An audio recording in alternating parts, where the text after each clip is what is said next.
Hi hello കൂട്ടുകാരെ, എല്ലാ കൂട്ടുകാർക്കും സ്വാതന്ത്ര്യം മുന്നേ നാളത്തെ പ്രൊമോ റിവ്യൂവിലേക്ക് സ്വാഗതം. ഭൂലോക ഫ്രോഡായി മാറിക്കൊണ്ടിരിക്കുകയാണ് നമ്മുടെ ശ്രീദേവി. ഓരോ ദിവസം കഴിയുന്തോറും കോമഡി എടുത്താണെങ്കിൽ നല്ല രീതിയിലുള്ള ഇഞ്ചക്ഷൻ കുത്തി വെച്ചിരിക്കുകയാണ് കേട്ടോ, അന്ധവിശ്വാസത്തിൻ്റെ. പിന്നീടാണെങ്കിൽ നമ്മുടെ മീനാക്ഷി ആണെങ്കിൽ ഓഫീസിലെ ഡ്യൂട്ടിയൊക്കെ കഴിഞ്ഞിട്ട് വീട്ടിലേക്ക് വരുന്ന സമയത്ത് മീനാക്ഷി ആണെങ്കിൽ ബാലച്ചന് പറ്റിയ ആ ഒരു സംഭവമൊക്കെ അറിയുകയാണ്. ശ്രീദേവി എടുത്ത് കാര്യങ്ങളൊക്കെ തിരക്കണ സമയത്ത് ശ്രീദേവി ആണെങ്കിൽ പറയാൻ കേട്ടോ, ഒന്നും പറയണ്ട, പാവം നമ്മുടെ ബാലച്ചൻ ബൈക്കിൽ നിന്ന് വീണു, ആര് പ്രാഗിട്ടാണോ, എന്ത് കൂടുമാത്ര ആര് ചെയ്തിട്ടാണോ എന്നൊക്കെ നല്ല രീതിയിൽ ഇങ്ങനെ മീനാക്ഷിക്ക് നല്ല രീതിയിലുള്ള ഒരു കുത്തു കൊടുക്കുകയാണ്. കാരണം കാറും കൊണ്ടാണല്ലോ മീനാക്ഷി വന്നത്. അതിൻ്റെ നല്ല രീതിയിലുള്ള കുശുമ്പും കുനിട്ടും ഈ പറയുന്ന ശ്രീദേവിക്ക് നല്ല പോലെ ഉണ്ട്.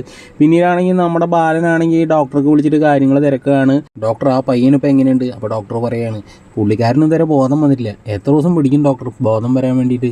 എത്ര ദിവസം നമുക്കങ്ങനെ ഉറപ്പ് പറയാൻ പറ്റില്ല എന്ന് പറയുന്നത്. പിന്നീടാണെങ്കിൽ നമ്മുടെ ബാലനാണെങ്കിൽ ഒന്ന് ബാത്റൂമിൽ പോകാൻ വേണ്ടിയിട്ട് എണീക്കുന്ന സമയത്ത് പുള്ളിക്കാരൻ അവിടെ കെട്ടിമറിഞ്ഞ് വീഴാൻ വേണ്ടി പോവാണ്. ആര്യനാണെങ്കിൽ തക്ക സമയത്ത് അത് കണ്ടുകൊണ്ട് ഓടി വന്നിട്ട് നമ്മുടെ ബാലനെ പിടിക്കാനായിട്ട് സുഹൃത്തുക്കളെ. അപ്പോഴേക്കും നമ്മുടെ ധർമ്മനൊക്കെ ആണെങ്കിൽ വന്നിട്ട് പറയുകയാണ്, എന്ത് പരിപാടി ആളിയാ കാട്ടിയത്, അളിന് വയ്യാന്നുള്ള കാര്യം അറിഞ്ഞുകൂടാ, എന്നിട്ട് എന്തിനാണ് ഇങ്ങനെ ആരെയും വിളിക്കാണ്ട് ഇങ്ങനെ ബാത്റൂമിലൊക്കെ പോകാൻ വേണ്ടി നോക്കണത്? ആര്യ ആ ഒരു തക്ക സമയത്ത് വന്നതുകൊണ്ട് അളിയനൊന്നും പറ്റിയില്ല, തല എങ്ങാനും ഇടിച്ചിരുന്നെങ്കിൽ ഇപ്പോൾ എന്തായിട്ടുണ്ടാവും അവസ്ഥ എന്നൊക്കെ പറഞ്ഞിട്ട് ദേഷ്യപ്പെടാൻ കേട്ടോ സുഹൃത്തുക്കളെ.